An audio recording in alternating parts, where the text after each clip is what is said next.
I'm Morris Griffin, better known as Big Money Griff, strong community activist and leader and problem solver. I'm also the chairperson of a group called INCREW, which is the National Coalition for Reparations and Economic Wealth. And I'm just so happy to be here in Sacramento today to deal with a reparations meeting and was able to drop it like it's hot. Drop it like it's hot. All right, man. So we're going to try to wrap this up as quick as we possibly can. But I want you to, before we talk about the event today, explain your involvement in the California Reparations Task Force, because we saw you had great energy. Can you just kind of explain how you got involved in it and your experience at the California Reparations Task Force hearings? Thank you so much for coming out. And sir, remember to put the mic in front of you so that your words will be recorded. Thank you. You have 1 minute. Thanks. Good morning. Wakanda forever. Take two.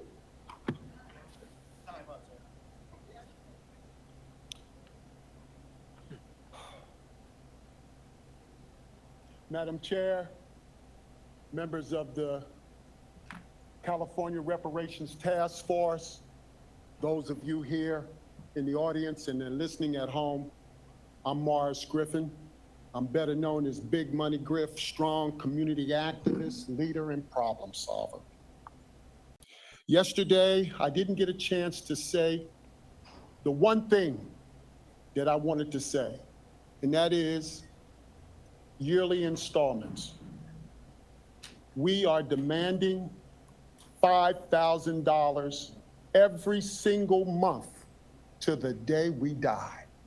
Now, either we can do that every 2 months or every month is what you decide. But that's where I'm coming from straight out. And when we talk about the national reparations, we talk about the task of all the different cities that was massacred because we were thriving. Thank you, sir. Already? I'm sorry. Thank you. The task force heard your second point very clear. Thank you so much. We're so sorry. But again, to try to hear from everyone. Well, first and foremost, I've been involved with the reparations movement since the early 90s. And a lot of the people who were involved in reparations are either dead or sick or just gave up on reparations. What I have noticed over the years is that we like to talk about it, support reparations, but not one of us have told us how to get reparations. And that's what I do. I tell us how to get reparations, what we need to do, and how we need to strategize to get our people to realize that in spite of all past years' adversity, success can still be obtained. What I have noticed is that a lot of our elected officials have been paid to shut up and get our emotions up, but then they drop us. Okay. So, but how was your experience at the California Reparations Task Force? What was the energy like? I enjoyed it very much so. I learned a lot. I was grateful and thankful to hear what was being said and offered to us as residents of various parts of California. However, we need $5,000 every single month to the day we die.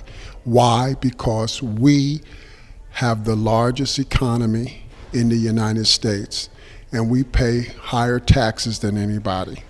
And the cost of living is larger than other places in the United States, except for maybe New York, Chicago, and other places. And so I'm asking for $5,000 every single month to the day we die that will come to our direct deposit, that would come to our direct snail mail or our P.O. boxes.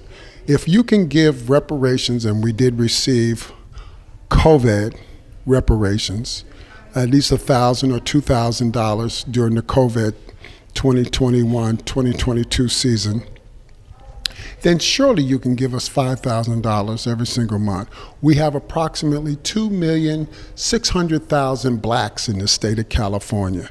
And out of the 2,600,000 blacks in the state of California, we're going to have to write off 600,000, and the 2 million is going to get the 5,000 every single month to the day we die to stimulate the economy here in the state of California. What do I mean by stimulate the economy here in the state of California? Everything we buy, whether it's clothing, whether it's food, whether it's phones, whether it's computers, whether it's cars and homes, you got to pay a tax. And that tax stimulates this economy.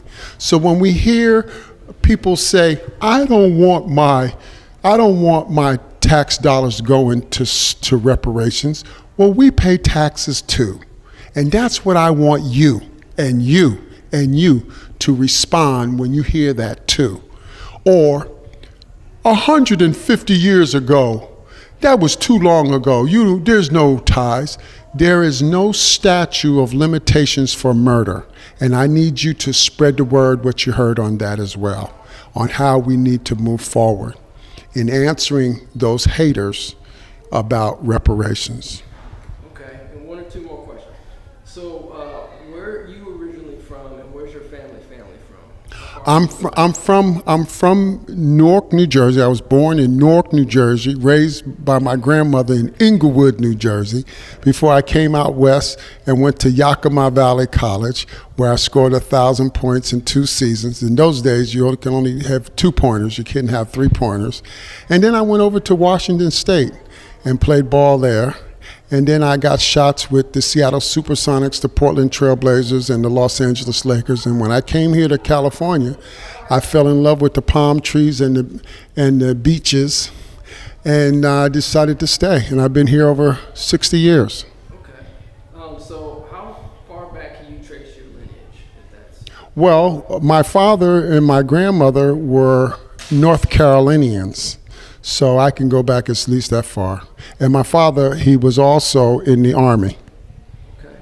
All right, brother. So how can people reach out to you? How can people get in contact with you? Well, I have a website, mgriffinforcongress.com. I might be running for Congress again. But more importantly, you can get me on you can send an email to me, Big Money Griff, BIGMONEY, GRIFF 7 @gmail.com, or you can call me at 310-256-1713. I got answers and solutions for everybody and their mama. Okay. There's one more quick thing that if you can answer. So if you want to answer it. So you mentioned the Filipino community. Yes. You were in there. Can you briefly sum up like what we should learn about the Filipino community and how that relates to reparations?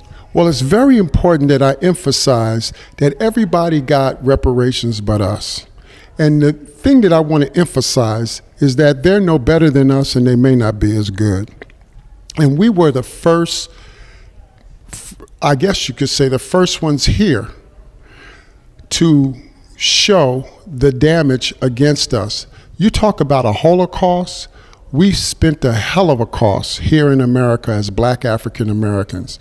And so when I see on TV how refugees are coming across the border from Guatemala, Honduras, and El Salvador, and China, and they're getting to stay in hotels, motels, Holiday Inns, getting free medical, getting free dental. And our youngsters are busting and grabbing jury marks. It hurts me to see for the first time in history where Black young men are busting and grabbing jury marks where we patronized them for over 50 years in buying jewelry. You've seen the jewelry on Mr. T. You've seen the jewelry on a lot of our football, basketball, baseball players, as well as our rappers on the stage. And now our kids are busting and grabbing in these jewelry marks. They're going into Macy's and stealing the pocketbooks. They're going into the store stealing junk food. We don't need to be like that. They're turning our people into being criminals. And our youngsters are saying, what about us? Why are you giving them all this and we don't get nothing? We got a problem with that.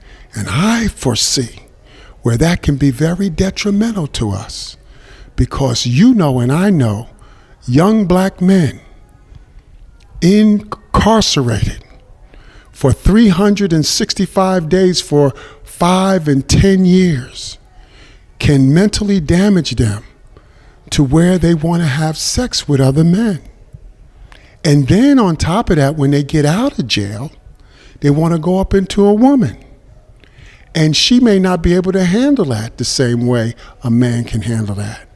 And now all of a sudden you have alienated the black man from the black woman. I got a problem with that. See, I see light at the end of the tunnel. And this is where we need to strategize to get our people to realize that in spite of all past years' adversity, success can still be obtained. We cannot allow our youngsters to become criminals because of what they see on TV when they're seeing these refugees come across the border and getting into free hotels, motels, Holiday Inns, and all this stuff, and we don't get nothing. We were the first ones here. We were the first best friends white folks ever had in America. And now we're seeing how we've been ostracized in every way, shape, form, and fashion.